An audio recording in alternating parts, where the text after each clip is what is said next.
Hi,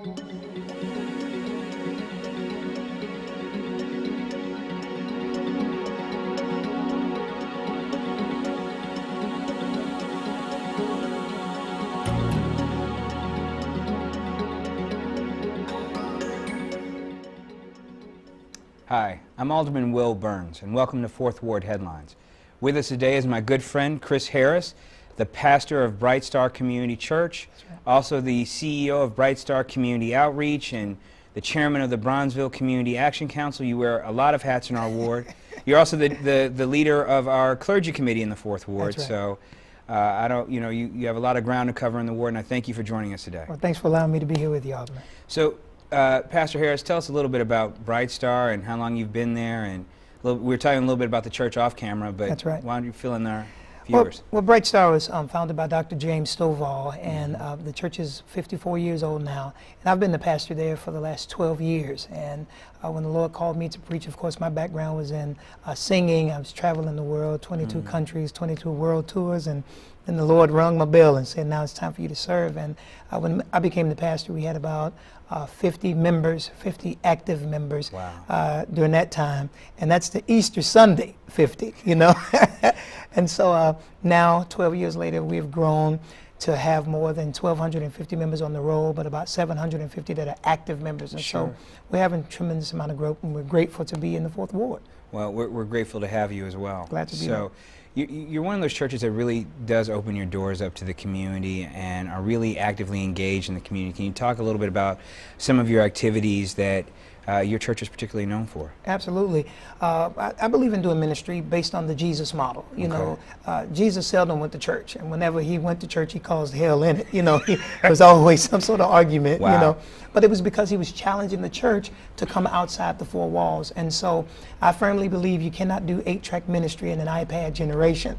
So you have to use some updated models, you know, to reach the community. Sure. Everything he did, he had church on the seaside, he had church on the mountain, you know, in the community. And that's what it's all about. And so we've started after-school programs that we've had for many years, Neighborhood Street Patrol, the PATS program. We started praying around the school 4 years ago because they took prayer out of the school, but they can't stop us from praying around the school. And so we call it PATS program. And so putting prayer back into the community, community activism, and all of those other things as it relates to technology. We give away free laptops, school supplies, book bags at our Bronzeville Family Festival that we have every single year.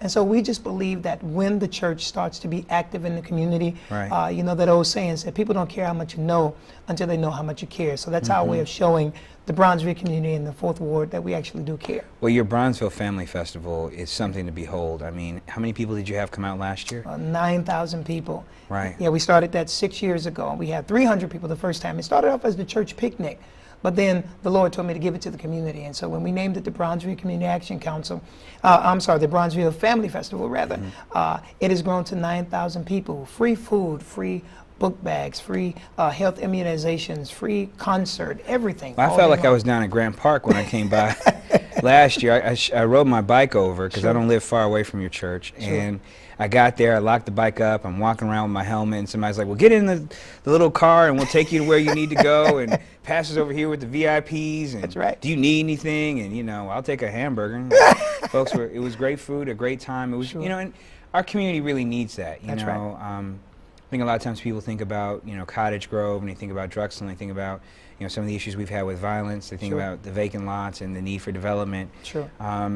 And, you know, in these tough economic times, it's nice to have something that's family-centered, family-focused, that doesn't cost you any money. You can bring your kid to and know that they're going to have a good time. At least get them out the house. Absolutely, that's right. And from under your feet, and do something positive. And it's for the whole family. And I believe that it's also an indictment on the churches, because I always say, the way you know that your church is not doing good community work or involved with the community or making a community impact is if over 90% of your parishioners commute in. If nobody's walking to your church, that means you have not impacted that community. And you see a lot of signs when you pass by the different churches, international ministries, global ministries, worldwide ministries.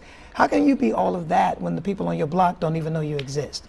So I firmly believe that Bright Star has not really made an impact in the Bronzeville area, in the 3rd or the 4th Ward, until if Bright Star caught on fire, if the people in the community don't feel like they need to get a teacup and come and put that fire out, then guess what? We've not really impacted that household. We've not really impacted that family. And so that's what we try to do with ministry, and we encourage other constituents that are in the pulpit to do the same thing. And you're doing that right now. You know, you're the chairman of the Bronzeville Community Action Council. Yes. Now, for some of our viewers who are not sort of plugged into Chicago Public Schools and what's happening with that, why don't you talk a little bit about what the Community Action Councils are and their role in improving public education in our community? Absolutely. A couple of years ago, Bob Runcie, when he was with CPS, he came and pulled together a bunch of community stakeholders and said, listen, we want you all to partner to help education in the Bronzeville area. And so when we had our first meeting, you know, we all talked about what the problems were, but the question was, what are going to be the solutions? And so people had a bunch of rather robust conversations and great ideas. But what I did was I just raised my hand and I said, listen, before you let the greyhound out to run, you got to develop what the path is first. Right. And at the very first meeting, Dr. Sakoni Karanja and James Patrick, we call him the bishop now on the council, they said, well, we think we've identified our chairman. And I took on that role, but I was taking it on temporarily. Well, now, 19 months later, we're still doing the same work, making sure that we in the Bronzeville community say, hey, we want our children, all of the students, as well as the staff, to have access to a world-class education.